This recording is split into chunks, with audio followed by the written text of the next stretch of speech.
আপনি কি জানেন রাতে ঘুমানোর আগে মাত্র 1 মিনিট ব্যয় করে আপনি পুরো কোরআন খতমের সওয়াব পেতে পারেন। আর এই আমল আপনার থমকে যাওয়া স্বপ্ন পূরণ এবং অভাব দূর করার জন্য কতটা শক্তিশালী তা কি আপনার জানা আছে? আমরা অনেকেই সূরা ইখলাস মুখস্থ জানি, কিন্তু এর ভেতরে লুকিয়ে থাকা সেই গোপন রহস্যটি জানি না, যা আপনার জীবনকে অভাবমুক্ত করে দিতে পারে।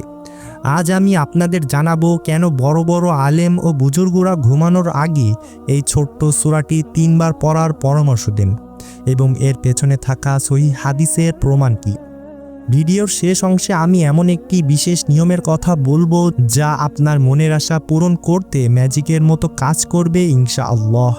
তাই একটি সেকেন্ডও স্কিপ করবেন না।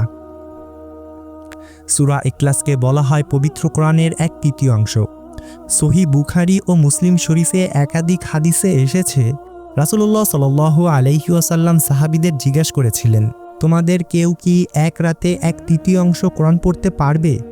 সাহাবীরা অবাক হয়ে বললেন, এটা তো অনেক কঠিন কাজ। তখন রাসূলুল্লাহ সাল্লাল্লাহু আলাইহি ওয়াসাল্লাম বললেন, সূরা ইখলাস হলো কোরআনের 1/3। তার মানে আপনি যদি ঘুমানোর আগে মাত্র 3 বার এই সূরাটি পাঠ করেন, আল্লাহ তাআলা আপনার আমলনামায় একটি পূর্ণ কোরআন খতমের সওয়াব লিখে দিবেন। সুবহানাল্লাহ। একবার ভাবুন, যে মানুষ প্রতিদিন ঘুমানোর আগে পুরো কোরআন খতমের সওয়াব নিয়ে ঘুমাতে যায়, আল্লাহ তাআলা কি তাকে অভাব আর কষ্টের মধ্যে রাখতে পারেন?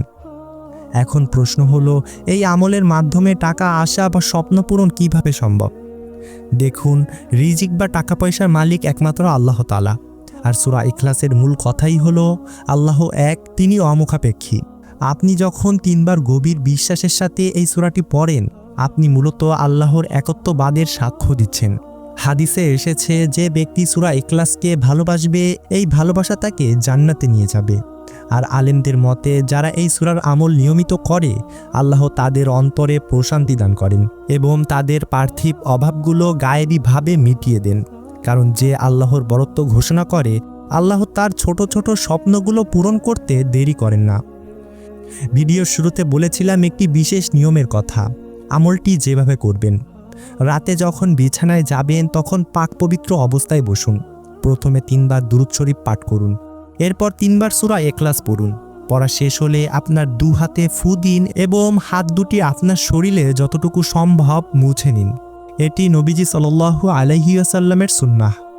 সবশেষে আল্লাহর কাছে আপনার সেই বিশেষ স্বপ্ন বা হাজতের কথা মনে মনে বলুন, যা আপনি পূরণ করতে চাচ্ছেন। বন্ধুরা, আমরা তো অনেক সময় নষ্ট করি, মাত্র 1 মিনিট কি আল্লাহর জন্য খরচ করা যায় না? আমি আপনাদের চ্যালেঞ্জ দিচ্ছি, আজ রাত থেকেই এই আমলটি শুরু করুন। মাত্র 7 দিন নিয়ম মেনে আমলটি করে দেখুন। আপনার মনের ভিতর এক অদ্ভুত শান্তি অনুভব করবেন এবং আপনার কাজগুলো সহজ হতে শুরু করবে। আপনার যদি সূরা ইখলাস মুখস্থ থাকে, তবে কমেন্টে আলহামদুলিল্লাহ লিখুন। আর এই ভিডিওটি আপনার টাইমলাইনে শেয়ার করে রাখুন, যাতে অন্য কেউ আমলটি করলে তার সওয়াবের একটি অংশ আপনার আমলনামায় যুক্ত হয়। দেখা হবে পরবর্তী ভিডিওতে অন্য কোনো শক্তিশালী আমল নিয়ে। ততক্ষণে আমাদের চ্যানেলটি ফলো অথবা সাবস্ক্রাইব করে আমাদের পাশে থাকবেন। আজকের মতো বিদায় নিচ্ছি। আসসালামু আলাইকুম ওয়া রাহমাতুল্লাহ।